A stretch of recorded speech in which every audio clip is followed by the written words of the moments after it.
নিজেকে এমনভাবে তৈরি করো যাতে যে চলে গেছে সে যেন তোমাকে হারিয়ে অনুশোচনা করে, আর যে তোমাকে পাবে সে যেন তোমাকে নিয়ে অহংকার করে। ভালো বই আর ভালো মানুষ তাড়াতাড়ি বোঝা যায় না, সেটাকে পড়তে হয়, তবেই ভালো করে বোঝা যায়। ভেবে দেখেছি অবশেষে মুখোশধারীরাই ভালো থাকে দিন শেষে।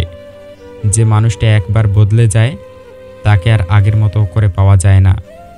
যদি মনে হয় তুমি সব হারিয়ে ফেলেছ, তবে মনে রেখো গাছেরাও তাদের পাতা হারায় প্রতি বছর, তবুও দাঁড়িয়ে থাকে আগামীর শুভ দিনের অপেক্ষায়। কেউ তোমাকে পরিকল্পিতভাবে ধীরে ধীরে জীবন থেকে সরিয়ে দেবার আগে নিজে থেকে সরে যাও।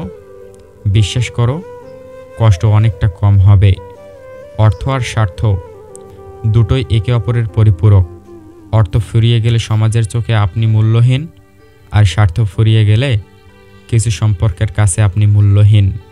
কারো লাথি খেয়ে লাথি হজম করা যায়, কিন্তু কেউ মন নিয়ে খেলা করলে সেই কষ্টটা হজম করতে সত্যি খুব কঠিন হয়ে যায়।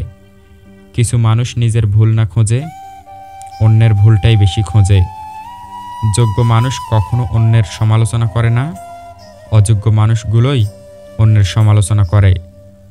সব কিছু বুঝেও যারা না বোঝার ভান করে থাকে তাদের বোঝানোর সাধ্য কারোরই নেই।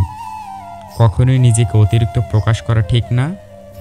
যখন আপনি নিজেকে অতিরিক্ত প্রকাশ করবেন তখন আপনি সস্তা হয়ে যাবেন। ফুল সবাই ভালোবাসে, কিন্তু ফুলের মতো পবিত্রতা সবার মাঝে থাকে না। তাই তো ব্যক্তি জীবনের অনেক ফুলই ঝরে যায় অকালে। যা পেয়েছ তা সহজে হারিও না, যা হারিয়েছ তা ফিরে পেতে চেও না। যা পাওনি ভেবে নিও তা কখনোই তোমার ছিল না। পৃথিবীতে সবচেয়ে কঠিন কাজ হচ্ছে মুখোশধারী মানুষকে চিনতে পারা, কেননা এরা সবসময় ভালো মানুষের ভিড়েই অবস্থান করে থাকে। জীবনের 5টি নীতিশাস্ত্র বলার আগে শোনো। খরচের আগে আয় করা শেখো, লেখার আগে ভাবো, ছাড়ার আগে চেষ্টা করো, আর মরার আগে বাঁচো। তুমি রাত জাগা চোখের জল, আমি তোমার ভাবনায় বিভোর হই। চোখের নিচে লেগে থাকা কালো দাগ তুমি, অথচ আমি তোমার কেউ নই। মানুষ যদি বলে তারা আপনাকে ভালোবাসে আর যত্ন নেয়, তবে খুশি হবার কিছুই নেই। সত্যিকারের প্রশ্ন হলো কখন পর্যন্ত, কেননা ঋতুর মতো মানুষ পাল্টায়। কোনো কাজে হাল ছেড়ে দিও না। মনে রেখো কাজটা যদি সহজ হতো তাহলে সবাই তা করত। সুখে থাকার দুটো পদ্ধতি, পরিস্থিতিকে বদলে দাও, নয়তো পরিস্থিতি বুঝে নিজেকে বদলে নাও। কিছু মানুষকে আপন করতে গিয়ে আমরা দুঃখকে আপন করে নেই। আঘাত ভুলে গেলেও আঘাতকারীকে ভোলা যায় না, ক্ষত শুকিয়ে গেলেও দাগ মুছে ফেলা যায় না। মুখোশ পরে চলেছে সবাই, ঠোঁটে নকল হাসি, পরের থেকে আপন মানুষ কষ্ট দেয় বেশি।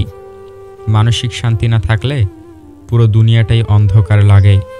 শেষটা সুন্দর হওয়ার জন্য প্রচুর অপেক্ষার প্রয়োজন। কাউকে ছাড়া কেউ অচল নয়, শুধু মানিয়ে নিতে একটু সময় লাগে।